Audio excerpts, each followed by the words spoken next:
With coaches, in our context in a mid-sized church, what we have is you have people who maybe are their coach for, say, like their one-on-one mentoring, but during the time of the 2 years, you may have strategic individuals that help in a certain core competency development. So there's both the coach that's with them the whole 2 years, and then there's individuals that will pour into their lives strategically as we ask them to.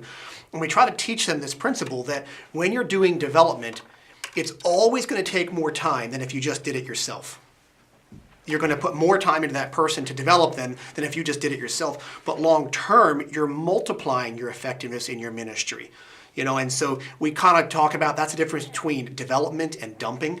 If you're dumping on someone, you're just trying to unload stuff that you're really busy with, and here, take this and get it off my plate. No, development is you put the time and energy into who they are as people, into the skill set, into supervising, into giving opportunity, to giving them permission to make mistakes without it being fatal.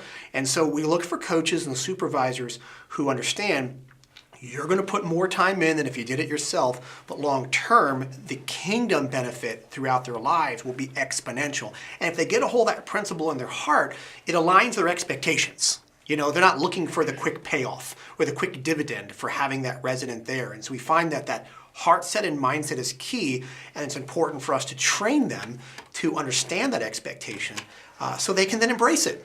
Because it's fantastic. It's a great part of the journey to develop somebody.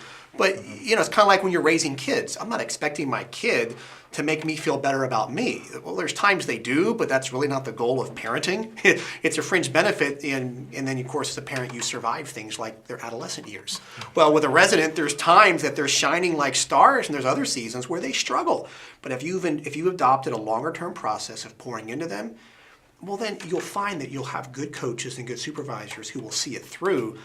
And then at the end of the day, it's really something you're grateful that you were able to be part of.